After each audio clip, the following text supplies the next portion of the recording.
Olá, amados, tudo bom? A pergunta que tem que ser feita é a seguinte: Jesus ele foi criado? Jesus ele tem um início? Eu acabei de gravar um vídeo agora falando sobre Jesus Cristo, né? Jesus, o princípio da criação de Deus. E eu mostrei ali que princípio significa aquele a quem tudo começa. Nele se começa todas as coisas, né? Agora, tem um texto lá em Filipenses, no capítulo 2, que diz assim, a partir do versículo 5: Tende em vós o mesmo sentimento que houve também em Cristo Jesus, pois ele, subsistindo em forma de Deus, não julgou como usurpação o ser igual a Deus. Antes, a si mesmo se esvaziou, assumindo a forma de servo, tornando-se em semelhança de homens e reconhecido em figura humana. A si mesmo se humilhou, tornando-se obediente até a morte e morte de cruz. Muito bem. Jesus, ele já existia. Ele sempre existiu. Ele não foi criado, ele foi gerado. E ele existia em forma de Deus. O que é uma forma de Deus? A forma de Deus, se você for olhar aqui,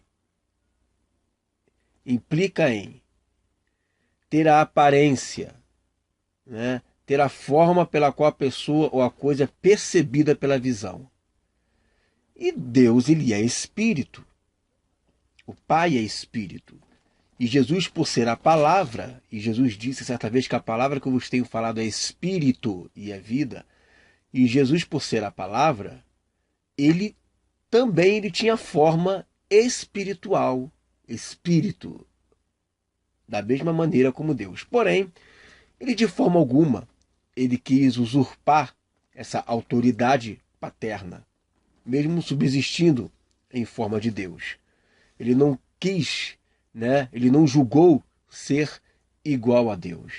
Isso porque, ainda que na essência ambos sejam eternos, e aqui dentro do verso 6, Jesus, ele é eterno, ele é onipresente, ele é onisciente, tá? Ele é onipotente. Existem textos para isso, ok? Isso, textos lá na primeira aliança, aí você me pergunta, bom, como que então, então existem dois todo-poderoso? Não. Acontece que Jesus, ele sai de Deus. Certa vez, em Isaías capítulo 44 está escrito, fora de mim não há Deus. Só que Jesus não é fora dele, Jesus sai dele. Justino Martin ele coloca uma seguinte explicação. Imagina que se você tem uma tocha de fogo, e você pega essa tocha de fogo e acende uma segunda tocha. Todo o fogo que é gerado da primeira tocha, do primeiro fogo, toda a essência que está aqui, está aqui. Não muda. A diferença é que um foi gerado do primeiro. Jesus, ao ser gerado, ele já estava dentro do Pai. Ele sempre subsistiu com o Pai, porque ele é a sabedoria do Pai. O Pai, ele nunca ficou sem sabedoria. Você concorda comigo? Né? Então, isso é algo que até onde a nossa mente consegue alcançar. Certo? Até onde a nossa mente consegue alcançar. E de uma certa forma, esse pai, ele tem um filho. E esse filho, ele é a imagem desse Deus invisível. Porque Deus nunca foi visto por ninguém. Porém, o seu filho ele tem feito conhecido. E quando esse filho aparece, ele é chamado de Yahvé, ele é chamado de Jeová, né? E por aí vai. Ele é adorado. Né? Então, esse filho, ele se esvazia de si mesmo. Quando esse filho se esvazia de si mesmo, ele se esvazia de quê? Ele se esvazia da sua onipotência, ele se esvazia da sua presciência, ele se esvazia da sua onipresença, ele se esvazia da sua presciência, porém ele não se esvazia de uma coisa, que é da sua eternidade. Miqueias 5:2 diz que as suas origens são de origens eternas. E Jesus mesmo disse que antes que Abraão existisse, eu sou. Então, a alma dele é eterna. A alma dele é eterna. Ele fala assim: glorifica-me com a glória que eu tinha contigo antes. Então, o que fez com que Jesus esvaziasse? Jesus se esvaziou, repetindo, da sua onipresença, da sua presciência, da sua onipotência e da sua onisciência.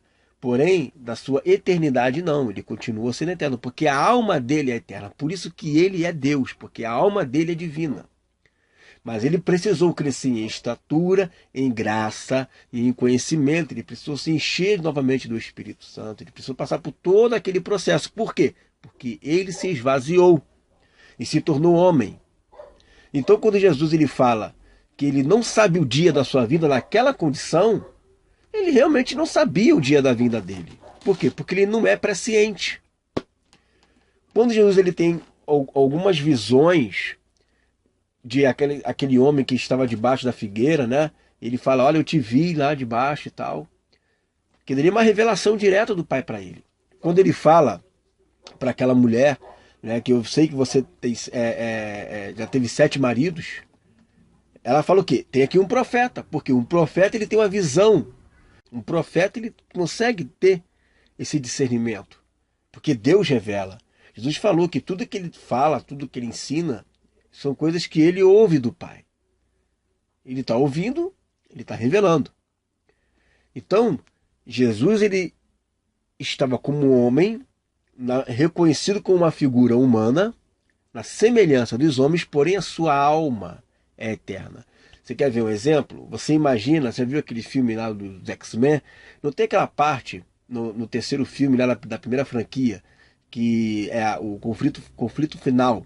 E aí o Magneto, ele é espetado com aquela injeção que aparentemente é a cura, né? Ele perde os poderes dele.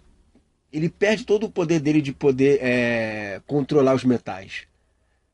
Mas ele não deixou de ser o Magneto, ele não deixou de ter a idade que ele tinha.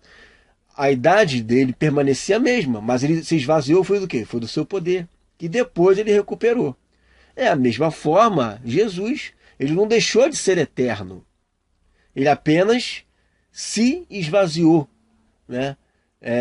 Assumindo a forma de servo.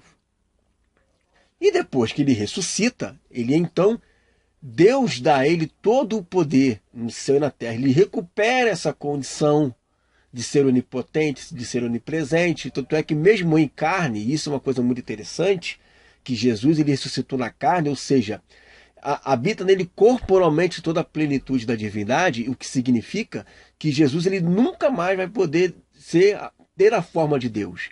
Jesus sempre será na forma humana, porém glorificada.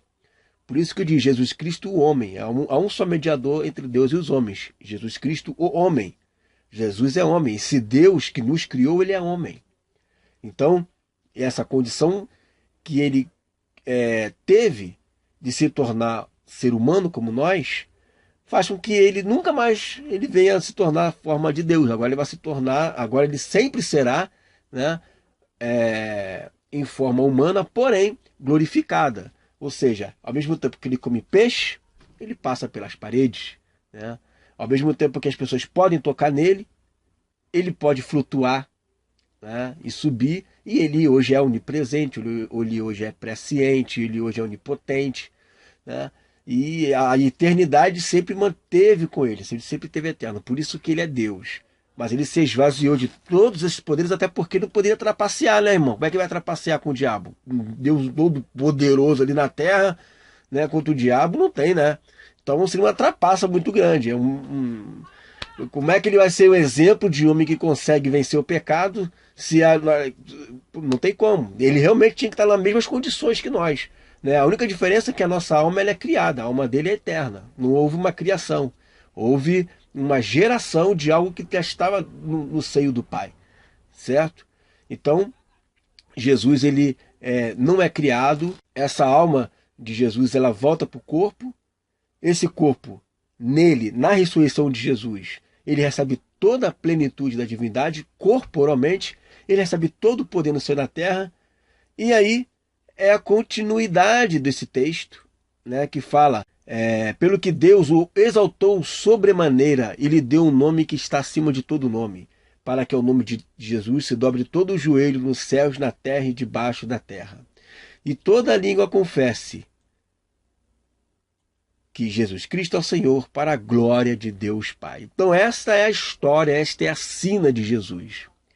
Na eternidade passada, ele sempre existiu. Esse Jesus, vira e mexe, se apresentava aos homens. Deus nunca foi visto por ninguém, porém, esse anjo do Senhor era chamado de Deus, chamado de Jeová, de Yahvé. Ele é adorado. Né? E aí, esse anjo do Senhor, esse verbo, essa palavra, ele se torna homem, se esvazia de si mesmo, e ele recupera a sua condição, e Deus lhe dá um nome que está acima de todo o nome. Jesus Cristo, o Rei dos Reis e Senhor dos Senhores. Amém, queridos? Fica essa palavra em nome de Jesus.